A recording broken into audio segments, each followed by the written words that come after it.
काफी समय से उत्तराखंड में भू कानून की मांग हो रही है। आओ इसके लीगल प्रोविजन समझाता हूं और क्यों ये उत्तराखंड के लिए जरूरी है। उत्तराखंड में लैंड ZALR एक्ट यानी zamindari abolition and land reform act 1950 के तहत गवर्न होता है, जो कि यूपी के टाइम का है।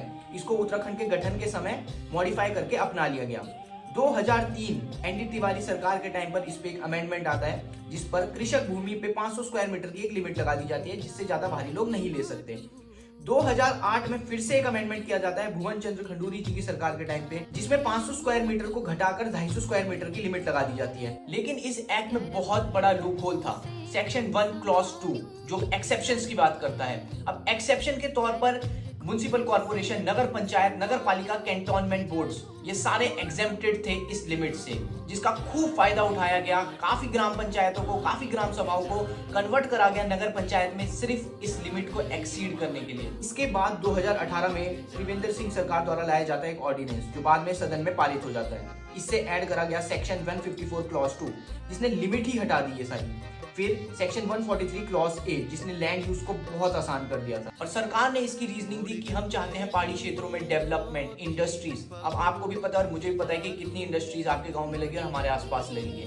उसके बाद काफी हो हल्ला मचा, काफी प्रोटेस्ट हुई भू कानून को लेकर। उसके बाद सरकार ने हमें दिया एक झुंझुना। 2021 में कमेटी का गठन किया गया, 2022 में उसने रिपोर्ट सबमिट करी।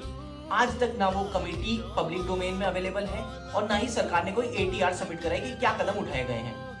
एक तरफ सरकार कमेटी बना रही थी और दूसरी तरफ आता है 2022 का अमेंडमेंट, जिसमें सेक्शन 143A और सेक्शन 143B को रिपील कर दिया गया, जिससे लैंड यूज पैटर्न को चेंज करना और आसान हो गया। और फाइनली 19 फरवरी 2024 को उत्तराखंड कैबिनेट ने सख्त भू कानून को मंजूरी दी।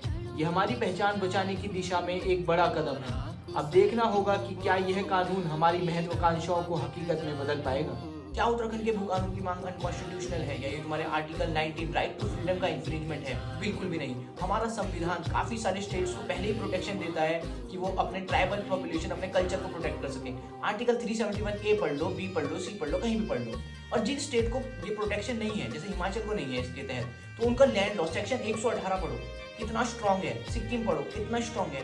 और ये तो हम पहाड़ियों का दुर्भाग्य है कि जिस राज्य के गठन के लिए हमारे परिवारजनों ने शहादत दी, कई रातें जेल में बिताई, कई आंदोलन करे, आज उसी राज्य में पहाड़ियों को गालियां दी जा रही है। उत्तराखंड में पहाड़ी लोगों से, गढ़वालियों को गालियां दी जा रही है।